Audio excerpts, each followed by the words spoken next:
Hello students, class 10th UP board की तैयारी के लिए आज से इस चैनल पर सीरीज आपको दी जा रही है। इसमें पूरा साल आपको हल कराया जाएगा। सेट ए जो है पहला हल कराया जा रहा है, इसके बाद सेट A2, सेट A3, ऐसे जितने सेट हैं सभी हल कराए जाएंगे। तो चलिए देखते हैं। अब देखिए इसमें क्या है कि अनसीन पैसेज जो टाइम टेकिंग है इसको हम नहीं कराएंगे क्योंकि समय बहुत कम है, 1 हफ्ते तक है। अब इस समय परीक्षा तो मेन कराया जाएगा, अनसीन को छोड़कर बाकी सब करा दिया जाएगा। और बाकी क्वेश्चन आप जो है खुद जो है लिटरेचर वाला जो किताब के हैं उसको भी नहीं कराया जाएगा क्योंकि उसको आप तो तैयार किए हो। बाकी कहीं दिक्कत हो तो पूछ सकते हो, बाद में कहोगे तो उसके ऊपर भी वीडियो बन जाएगी। फिलहाल बाकी सारी तैयारी लगभग करवाई जा रही है। चलिए देखते हैं सेक्शन क्या क्या आता है, उसको कैसे कैसे हल करना है। तो देखिए पहले सेक्शन ए रहेगा। इसमें सेक्शन ए देखिए पूरा ऊपर आपको लिखा गया है यहाँ 3 घंटा 15 मिनट का समय दिया जाएगा। 15 मिनट पढ़ने के लिए, 3 घंटा हल करने के लिए। Question paper is divided into 4 section. 4 section में क्वेश्चन पेपर आपका रहेगा, ये भी ध्यान देना है। ABCD 4 सेक्शन रहेगा। ऑल क्वेश्चन आर कंपल्सरी, सभी प्रश्न अनिवार्य हैं और marks are indicated against each question. प्रत्येक क्वेश्चन के सामने जो है मार्क भी दिए हैं, कौन कितने नंबर का है। तो देखते हैं सेक्शन ए जो है आपका अनसीन पैसेज रहेगा। इसमें करना क्या है, आप इसको पढ़ लीजिएगा, कम समझ में आएगा तब भी दोबारा पढ़िए, थोड़ा बहुत ही समझ में आएगा, उसके बाद आप क्वेश्चन नीचे पढ़िएगा। तो क्वेश्चन पढ़ के उसी में से आपको उत्तर खोज के लिखना होगा। तो फिलहाल ये अनसीन पैसेज नहीं करा रहे हैं, आगे जो इंपॉर्टेंट रहेगा ज़्यादा उसको हम करा देंगे। कुछ अनसीन पैसेज कराएंगे, जो ज़्यादा इंपॉर्टेंट है वही कराएंगे क्योंकि पूरा कराएंगे तो समय इतना नहीं है। देखिए सेक्शन ए के बाद जो है आपका अनसीन पैसेज के बाद दूसरा क्वेश्चन जो आएगा आपका, वो आपका देखिए दिया गया है, वो एप्लीकेशन दिया गया है। यहाँ देखिए, write an application to your principal requesting him to issue और transfer certificate to join another institution. इसमें क्या कह रहा है कि एक एप्लीकेशन लिखो प्रिंसिपल को, उनसे प्रार्थना करो टू इश्यू माने होता है निकाल कर देना, ट्रांसफर सर्टिफिकेट आपको ट्रांसफर सर्टिफिकेट निकाल दे टू ज्वाइन अनदर इंस्टीट्यूशन, दूसरा संस्था में जो है ज्वाइन करने के लिए। तो देखिए इसमें क्या है, ट्रांसफ़र सर्टिफिकेट के ऊपर जो है हम एप्लीकेशन पढ़ा चुके हैं, इसकी वीडियो भी बना चुके हैं। एक वीडियो अलग अलग ट्रांसफ़र सर्टिफिकेट बता देना, सर्च कर लेना application for transfer certificate by Ramesh sir या बाय RM इंग्लिश का, तुरंत आ जाएगा। नहीं तो master video for application or letter writing by RM English classes Surajpur, ऐसे सर्च करना पूरा आ जाएगा। फिलहाल मैं इसको डिस्क्रिप्शन में लिंक दे दूँगा, देख सकते हैं। पूरा सभी एप्लीकेशन लेटर की एक ही वीडियो में पूरा अलग अलग भी बनाइए, उसको मास्टर वीडियो बना दिए। मास्टर वीडियो मतलब सभी का एक के में, तो उसको हम आप लोगों को ठीक है प्रोवाइड कर देंगे, तो उसको आप देख लेना सर्च करके या फिर हम भेज देंगे ग्रुप में। तो इसको भी आप हल नहीं कराएं क्योंकि वीडियो बनी है, वीडियो आपको देखना। दूसरा इसमें क्वेश्चन जो है, write a letter to your friend requesting him to come and spend summer vacation with you. गर्मी की छुट्टी आपके साथ आके आपका दोस्त बिताए, इसके लिए लेटर लिखना है। तो इस तरह से 2 आपको दिया रहेगा, चाहे जो एक लिखो आप। वैसे ट्रांसफर सर्टिफिकेट वाला सिंपल है आपके लिए, इसको भी लिख सकते हैं आप, आपके ऊपर है, चाहे जो भी लिखो। ये एप्लीकेशन है, ये लेटर है, लेटर सगे संबंधियों को लिखे जाते हैं। इसके बाद देखिए तीसरा क्वेश्चन जो आएगा आपको निबंध दिया जाएगा, 3 टॉपिक दिया रहेगा, उसका हेडिंग भी दिया रहेगा। उस हेडिंग को आपको हेडिंग यही डालना है, अलग से कुछ नहीं डालना है। यही हेडिंग डाल के इसके बारे में आपको डिटेलिंग लिखना है। तो जैसे गेम्स एंड स्पोर्ट्स पे आया है, पोल्यूशन पे आया, प्रदूषण पे, आइडियल स्कूल पे आया है। तो पहला वाला खेल पे आया है, खेल का value of games and sports मतलब खेल का महत्व। और दूसरा प्रदूषण पाया, पोल्यूशन एंड आइडियल स्कूल एक आदर्श स्कूल। तो ये निबंध की भी काफ़ी वीडियो हम बना चुके हैं, उसको भी आप लोग देख सकते हैं, ठीक है। तो और जो है सर्च करेंगे डायरेक्ट निबंध का नाम इंपॉर्टेंट, तो आप देख सकते हैं, उसका लिंक भी हम दे देंगे। बाद में एक मास्टर वीडियो भी हम इससे की भी जल्दी ही बना देंगे, तो आप वहाँ से पूरा तैयारी कर लेंगे। कोई भी समस्या होगी, जो वीडियो अपना पाए कमेंट करके बताएंगे तो मिल जाएगा। तो ये आपका हो गया। उसके बाद सेक्शन अब देखते हैं सेक्शन सी। देखिए सेक्शन सी में आपको ऑब्जेक्टिव टाइप क्वेश्चन दिए रहेंगे। इसका मैं आपके अनुसार में कुछ जो ऑब्जेक्टिव हैं 4-6 क्वेश्चन, उसका आंसर भी दिया गया है, लेकिन फिर भी मैं बताऊंगा क्योंकि आपको नियम जानना जरूरी है। रट के आप नंबर नहीं निकाल सकते, तो नियम जानना जरूरी है। और कभी कभी कुछ क्वेश्चन का आंसर भी गलत भी दिया है, आपके सीरीज और विद्या क्वेश्चन में भी गलत दे देता है। तो इसलिए जो है टाइपिंग मिस्टेक हो जाती है या ग्रामेटिकली फॉल्ट हो जाती है। तो इसलिए आपको जैसा बताया जा रहा है वैसे करेंगे तो आप 100% नंबर पाएंगे। देखिए पहला क्वेश्चन है, correct choose correct preposition to fill in the blanks. खाली स्थान, ब्लैंक मीन्स खाली स्थान में सही प्रीपोजिशन को चुनकर भरो। तो यह प्रीपोजिशन भरने के लिए आएगा, आपको 1 नंबर मिलेगा। देखिए इसके लिए 1 नंबर आगे दिया गया है कि कितने नंबर का कौन है, ठीक। तो 1 नंबर का रहेगा ये। आपको इसमें भरना क्या है, देखिए ही हैज़ बीन चार्ज्ड, फार भरा जाएगा, आप भरा जाएगा विथ या फ्रॉम। तो आपको चार्ज साथ हमेशा विथ ही भरा जाता है, इसलिए आप विथ यहाँ भरिए, आप मत भरिएगा। किताब में आपके आप दिया है, मतलब अंसाल में दिया है आप भरने के लिए, लेकिन वो गलत है, इतना ध्यान देनी है। क्योंकि ग्रामर का रूल क्या है, चार्ज वर्ब के रूप में प्रयोग किया जाता है तो उसके साथ हमेशा विथ लगता है। गूगल पे भी सर्च करेंगे फिक्स प्रीपोजिशन विथ चार्ज, तो चार्ज विथ ही आपको बताएगा, क्लियर, वही सही है। चार्ज नाउन के रूप में जब लगता है तो आप लग सकता है कुछ केसेज में, ठीक है। तो जब नाउन के रूप में लेकिन रहना जरूरी है। यहाँ क्या ही हैज़ बीन चार्ज, यहाँ हैज़ बीन साथ चार्ज वर्ब के रूप में लगा है, तो चार्ज विथ माने होता है से आरोपित, थेफ्ट माने चोरी, उसे चोरी से आरोपित कर दिया गया। तो यहाँ आपको विथ भरना है, करेक्ट आपका प्रीपोजिशन। चलिए आगे देखते हैं। तो इतना आपको याद कर लेना, चार्ज विथ, ठीक है, चार्ज्ड विथ, ऐसे याद कर लो, चार्ज के साथ विथ लगेगा, बात खत्म, ठीक।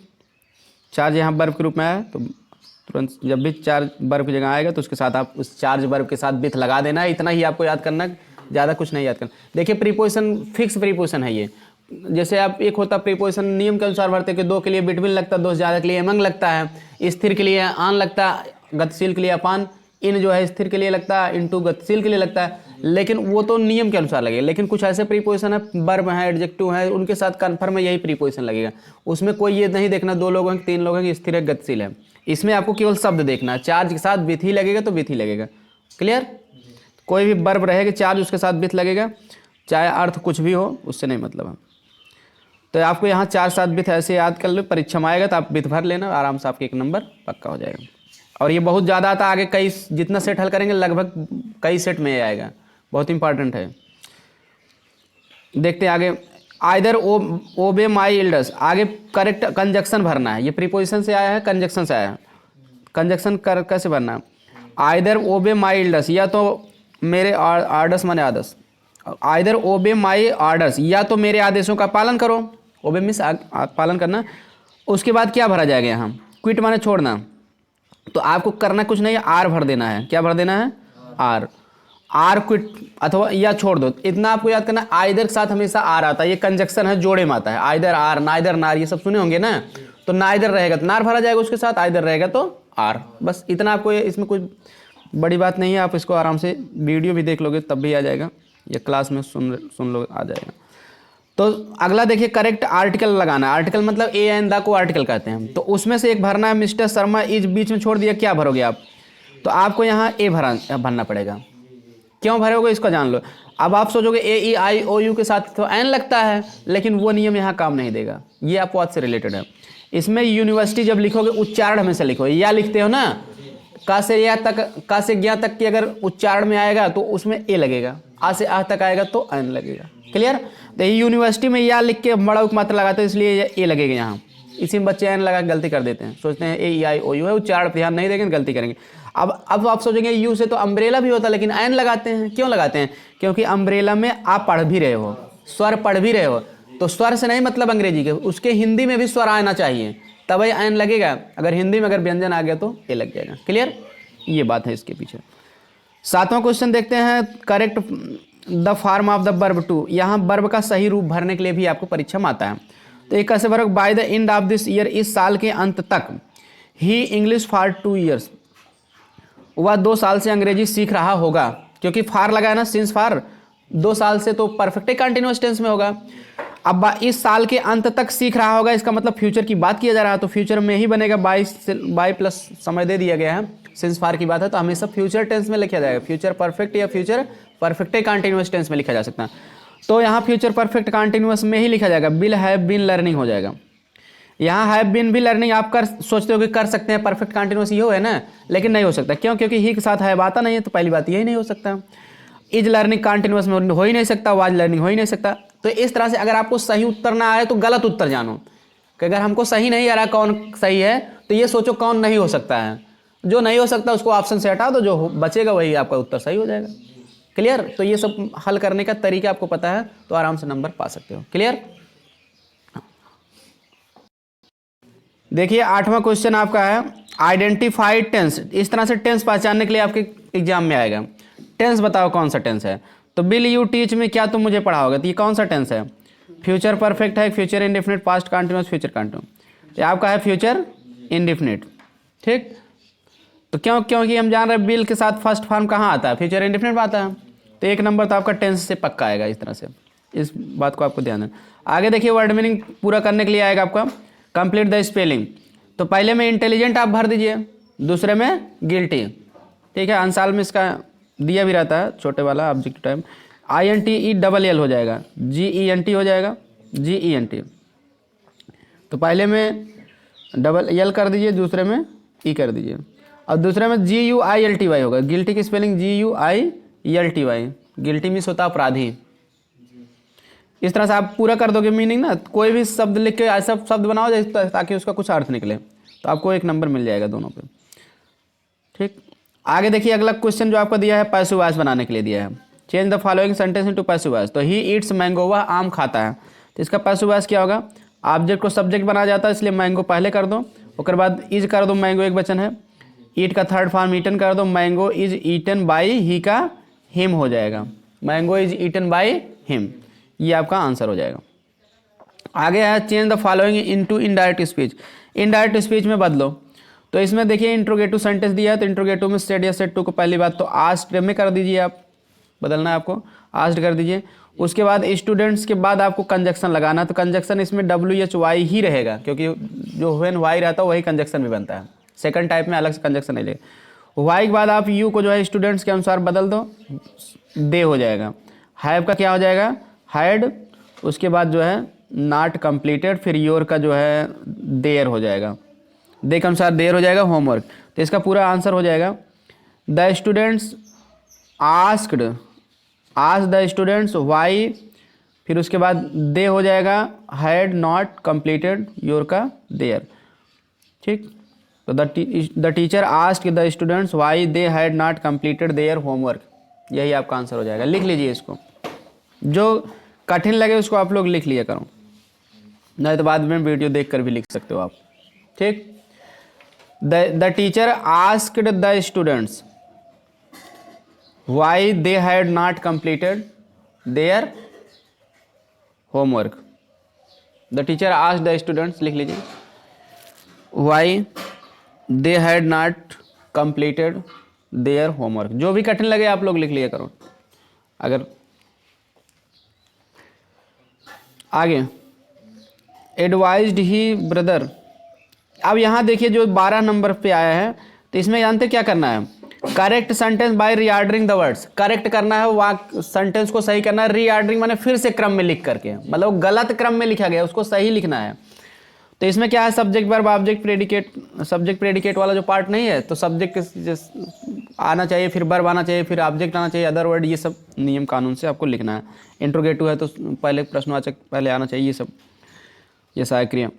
अब यहाँ क्या कि इसका अर्थ निकालना है। एडवाइज माने सलाह दिया, ही वह, ब्रदर माने भाई, हिज अपने, take to care his health आप, ठीक है, टेक केयर माने देखभाल करने का, हिज हेल्थ अपने स्वास्थ्य, ऑफ इसका सलाह दिया वह भाई को अपने देखभाल करने का, अपने स्वास्थ्य को, ऐसे उल्टा पुल्टा अर्थ निकल रहा है ना, तब इसको सही ढंग से, मतलब अब हिंदी में वाक्य बना लीजिए, अंग्रेजी कमजोर है तो कोई बात नहीं, आप ये कहिए कि वह अपने भाई को अपने स्वास्थ्य की देखभाल करने की सलाह दिया, हिंदी में कह दिया ना, अब उसे ट्रांसलेशन कर दो और ट्रांसलेशन इसी में मिल जाएगा।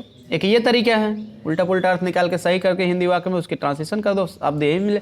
और एक दूसरा तरीका ये, आप अर्थ ना निकालना चाहो डायरेक्ट भी कर सकते हो। तो उसमें क्या है, पहले आपको सब्जेक्ट लिख देना है, रीऑर्डरिंग मतलब पहले सब्जेक्ट लिखो, फिर वर्ब लिखो, फिर ऑब्जेक्ट, फिर अदर वर्ड लिखो, जो जैसे लिखना चाहिए वाक्य में वैसे लिखो। अब इसको पता है आपको ये प्रश्नवाचक तो है नहीं, असर्टिव है, तो पहले सब्जेक्ट लिखो, सब्जेक्ट लिख दो, पहले ही रीऑर्डरिंग करना, आप लोग इसको लिख डाली, अगर ना बना पाओ तुरंत लिख लो, पहले क्या लिखोगे, ही लिखोगे। उसके बाद आपको करना क्या है, एडवाइज्ड, ही एडवाइज्ड, क्योंकि सभी के उत्तर नहीं दिए आपके आंसर में, केवल ऑब्जेक्टिव का दिया है, इतना जान लो, और वो भी हम उसको एक्सप्लेन कर रहे हैं, समझा रहे हैं क्यों वो होगा, मेन बात ये है, और जो गलत है उसको करेक्ट भी करा रहे हैं। ही एडवाइज्ड, सब्जेक्ट लिख दिया ही, उसके बाद एडवाइज्ड लिख दिया आप वर्ब, वह सलाह दिया, किसे सलाह दिया, ऑब्जेक्ट लिख दो अब, हिज ब्रदर, वर्ब में क्या प्रश्न करने से सब ऑब्जेक्ट पता चलता है, क्या या किसे, किसे सलाह दिया, अपने भाई को, क्या करने के लिए सलाह दिया, अब उसकी अंग्रेजी लिख दोगे तो आपका अगला ऑब्जेक्ट आ जाएगा। To take care of his health, बस हो गया इसका reordering. He advised his brother to take care of his health, बात समझ गए ना। वो अपने भाई को अपने स्वास्थ्य की देखभाल करने की सलाह दी। He advised his brother to take care of his health. इस तरह से आप हल किए रहोगे, परीक्षा में आते ही आप इसको तुरंत रीऑर्डरिंग में फिर से लिख ले जाओगे।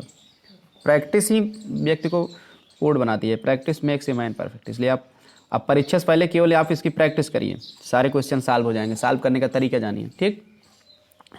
My father said to Ramesh, अब अगले में क्या किया, पंचुएट द फॉलोइंग। पंचुएट माने होता है विराम चिन्ह का प्रयोग करना, जैसे कामा, फुल स्टॉप, प्रश्नवाचक, जो भी निशान लगता है उसको लिखो, बड़े से लिखना, बड़े से लिखो, ठीक ना। तो यही सब इसमें पंचुएशन में करना होता है, तो इसमें भी आपको 1 नंबर मिलेगा। देखिए कैसे करना है। तो पंचुएट अगर आ गया तो पहला अक्षर, तो पहली बात तो वाक्य का पहला अक्षर बड़े से लिखा जाता है, तो यम बड़े से लिखो आप, वो हमेशा छोटे से लिखा रहेगा पेपर में। आपको पहला काम कर देना, बड़े से लिख देना पहले। उसके बाद सेड टू रमेश, रमेश नाम है तो इसमें भी यार बड़े से कर दो। नाम का पहला अक्षर बड़े से लिखा जाता है, इतना जान लो। ग्रामर की किताब में ये सब रूल दिए गए हैं, आपके पास ग्रामर की किताब हो तो उसमें आप पढ़ लीजिएगा, नहीं तो आप प्रैक्टिस करिए, इसी से सब सुनते सुनते आपको आ जाएगा। जो सॉल्व करा रहा हूँ आप सुनिए, वीडियो देखिए, आपको सब कुछ आ जाएगा। अब देखिए, ईएम बड़े से किए, रमेश में आर बड़े से किए, रमेश के बाद कामा लगा दीजिए, ऊपर इन्वर्टेड कामा लगा दीजिए, क्योंकि ये डायरेक्ट स्पीच है। डायरेक्ट स्पीच कैसे लिखा जाता है पता है ना, तो अक्सर डायरेक्ट स्पीच ही उठा के दे देता है, कह देता है उसको लिखो, पंचुएशन करो, जहाँ फुल स्टॉप बड़े से जो लिखना चाहिए। तो अब यहाँ पहले अक्षर बड़े से वाई रहेगा, क्योंकि इन्वर्टेड कामा लगा के पहले अक्षर बड़े से लिखा जाता है डायरेक्ट स्पीच में। अगर आपको नहीं आता डायरेक्ट स्पीच में कैसे लिखा जाता, तो आप ऊपर से नकल कर लीजिएगा। देखिए यहाँ 11वें में डायरेक्ट स्पीच कैसे लिखा गया देख लो, एकदम उसी तरह आपको भी लिख देना है। नकल करने के लिए भी अकल चाहिए, पेपर में ही आप देख सकते हो कैसे डायरेक्ट स्पीच लिखा जाता है। पहले देखिए बड़े से लिखा गया, उस कामा इन्वर्टेड कामा लगाया, फिर पहला अक्षर वाई में बड़े से लिखा है ना, लास्ट में प्रश्नवाचक वाक्य तो लगा के इन्वर्टेड कामा बंद किया। कुछ ऐसे ही आपको यहाँ भी करना है। तो इसमें आपको करना क्या है, यम बड़े से करना, रमेश में आर बड़े से करना, कामा लगाना, इन्वर्टेड कामा है, अभी वाई बड़े से कर देना है। उसके बाद संडेज में दिन का नाम ही इसको भी बड़े से कर देना, ध्यान देना। दिनों के नाम किसी आदमी के नाम हो जाए, दिन का नाम बड़े से ही लिखा जाएगा, यस बड़े से कर देना। अब यहाँ ये प्रश्नवाचक तो है नहीं, इसलिए आप फुल स्टॉप लगा देना।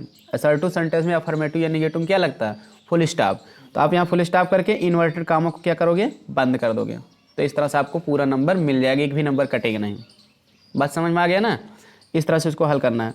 अब देखिए आगे ट्रांसलेशन भी दिया है, तो ट्रांसलेशन हम बता दे रहे हैं। ट्रांसलेशन कैसे किया जाएगा, टेंस के आधार पर आपको करना है।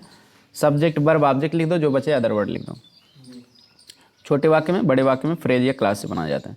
देखिए ईश्वर चंद्र विद्यासागर एक योग्य अध्यापक थे, तो इसको कैसे किया जाएगा, ईश्वर चंद्र विद्यासागर, पहले सब्जेक्ट लिखो। वर्ब हिंदी वाक्य के अंत में आती है, वर्ब में कौन प्रश्न करने से सब्जेक्ट पता चलता है। सब्जेक्ट के बाद हमें सब वर्ब लिखना चाहिए, वर्ब के बाद ऑब्जेक्ट, उसमें क्या या किसी प्रश्न करने पता चलता है, जो बच जाता है अदर वर्ड होता है। तो आपको ऐसे नहीं करना कि ईश्वर चंद्र विद्यासागर, ए की अंग्रेजी, फिर योग्य की अंग्रेजी वर्दी, फिर टीचर, तब फिर वाज, ऐसे नहीं लिखना। पहले आपको लिखना है ईश्वर चंद्र विद्यासागर, उसके बाद थे की अंग्रेजी लिखना है, क्या थे, एक योग्य अध्यापक। ईश्वर चंद्र विद्यासागर थे एक योग्य अध्यापक, ऐसे लिखना है। क्लियर। तो आप लिख लीजिए ईश्वर चंद्र विद्यासागर, क्या हो जाएगा इसका, ईश्वर चंद्र विद्यासागर, उसके बाद वाज थे, क्या थे, एक ए वर्दी टीचर। ए माने एक, वर्दी माने योग्य होता है, वैसे तो एबल माने भी योग्य होता है, लेकिन एबल लिखोगे तो उसके पहले एन लगाना पड़ेगा, इतना ध्यान देना आर्टिकल का। Clear. Ishwar Chandra Vidyasagar was an able teacher या वाज ए वर्दी टीचर, ये इसका ट्रांसलेशन होगा। आगे है विद्यार्थी उनके पास पढ़ने आते थे, तो इसकी अंग्रेजी हो गई स्टूडेंट्स। विद्यार्थी उसके बाद आते थे, सब्जेक्ट वर्ब लिखा जाता है, विद्यार्थी आते थे उनके पास पढ़ने, ऐसे लिखा जाएगा। Clear. The students came to him, came to him, to माने पास होता है, केम टू हिम माने उनके पास आते थे, टू रीड माने पढ़ने। क्लियर। द स्टूडेंट्स, क्योंकि कई विद्यार्थी आते थे, came to him to read. Vidyasagar ने विद्यार्थियों की सुविधा के लिए ग्रामर की पुस्तक लिखी, व्याकरण की पुस्तक लिखी। तो इसकी अंग्रेजी क्या होगा, पहले लिखोगे विद्यासागर, सब्जेक्ट लिख दो, उसके बाद रोट लिखी, विद्यासागर ने लिखी, उसकी अंग्रेजी लिख दो हाँ, विद्यासागर रोट लिखी, पास्ट इंडेफिनिट टेंस है तो रोट हो जाएगा। विद्यासागर रोट क्या लिखी, ग्रामर की एक पुस्तक, यानी व्याकरण की एक पुस्तक, तो उसकी अंग्रेजी ए ग्रामर बुक। ग्रामर बुक माने हो गया व्याकरण की पुस्तक, या ए बुक ऑफ ग्रामर, ऐसे भी लिख सकते हो।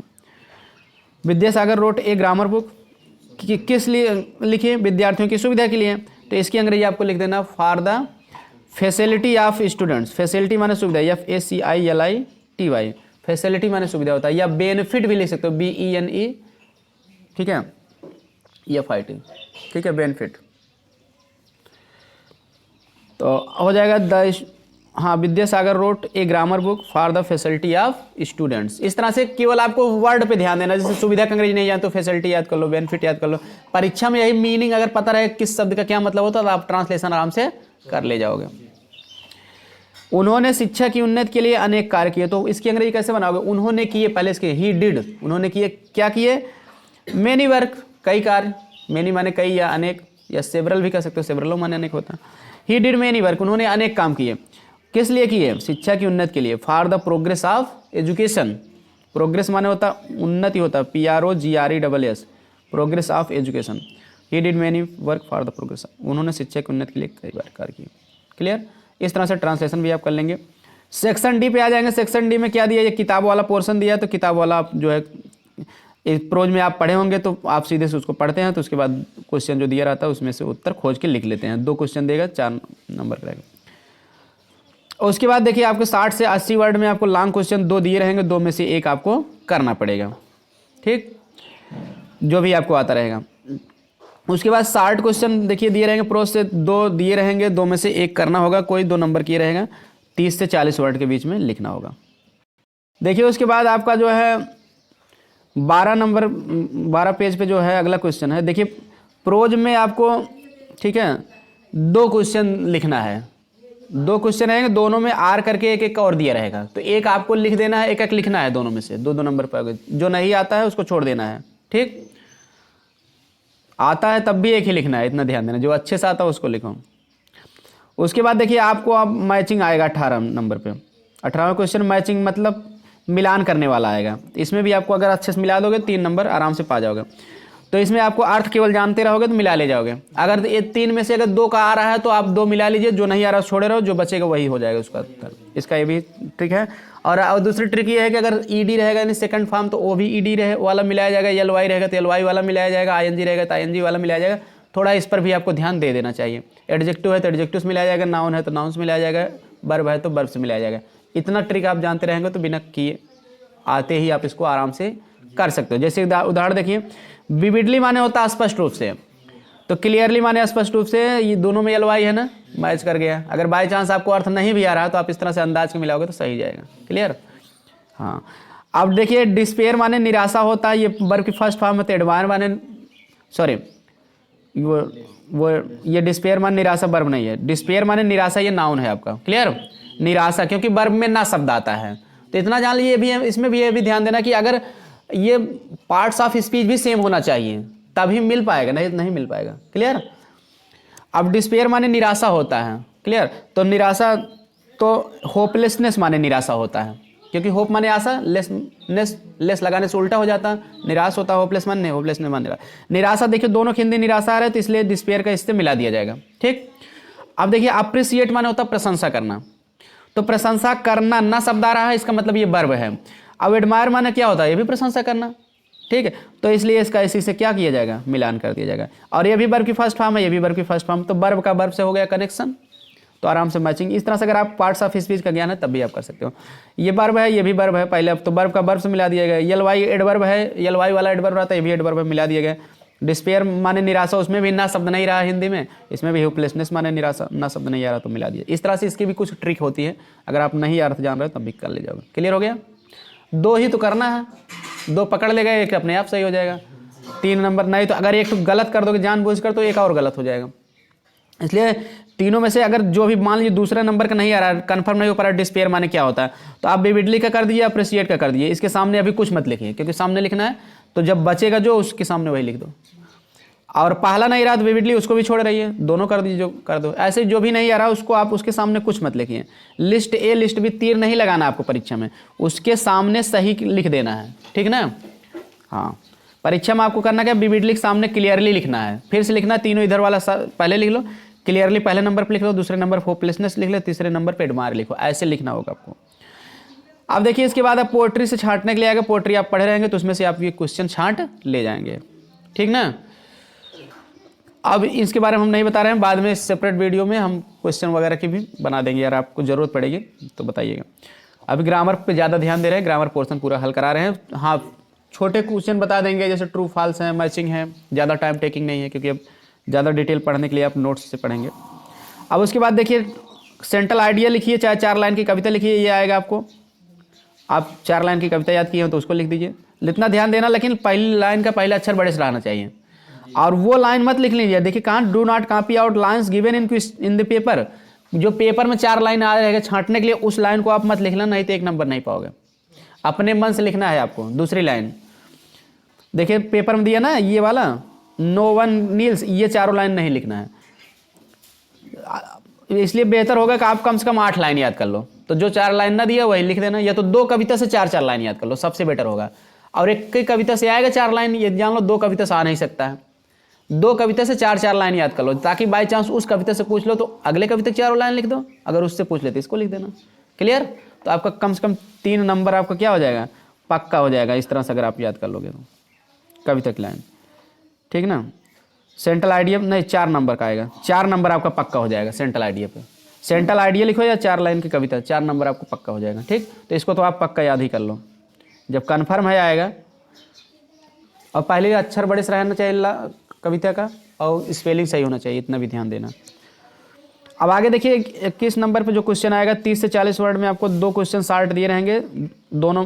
ठीक है, देने के 3 क्वेश्चन दिया रहेगा, पहले में 2 दिया है, आगे 1 ही दिया है। या तो ऐसे देगा या तो ABC तक देगा, तब भी आपको 2 ही करना पड़ेगा। क्लियर? तो आप पहले वाले में से कोई एक कर लीजिए, दूसरा वाला कर लीजिए, तो आपको मिल जाएगा आपको 4 नंबर।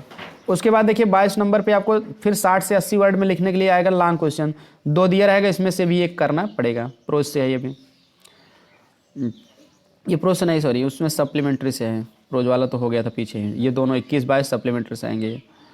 आगे देखिए ट्रू फॉल्स दिया रहेगा, ट्रू फॉल्स में जैसे आपको सही है तो उसके सामने ट्रू लिख देना है, अगर गलत लग रहा है वाक्य तो फॉल्स लिखना।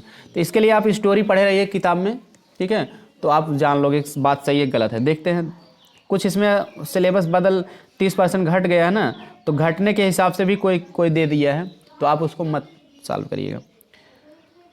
तो sandwich are the main staple of earth diet, ये तो आपके सिलेबस में नहीं है, तो आप इसको काट दीजिए। एब्राइट वाला है, एब्राइट ने सोचा that the disease might be carried by beetle, कि डिजीज जो है बीटल द्वारा कैरिड माने ले जाया जा सकता है आगे। ये जो है ट्रू है। दूसरा वाला क्या है, एब्राइट वाला ट्रू है। अब आजेबल ये सिलेबस में आपके नहीं है, इसको काट दीजिए। तो पहला और तीसरा आपके सिलेबस में इस वर्ष नहीं है, घट गया है, 30 वर्ष घटाया गया है ना, तो वो नहीं आएगा। Anil was about 25 years old, Anil लगभग 25 साल का था, तो ये आपके सिलेबस में बिल्कुल है, ये ट्रू है। तो इस तरह से था, आपको क्वेश्चन पेपर में क्या क्या आएगा, कैसे कैसे हल करना है, हम सब आपको बता दिए हैं। अब अगली वीडियो में आपको आगे जो है और भी सेट हल कराए जाएंगे। वीडियो पसंद आए तो लाइक सब्सक्राइब शेयर करें और दोस्तों के साथ भेज दीजिए, ताकि सभी अच्छी तैयारी करके इस चैनल से लाभ उठा सकें। मिलते हैं नेक्स्ट वीडियो में एक और नए सेट के साथ।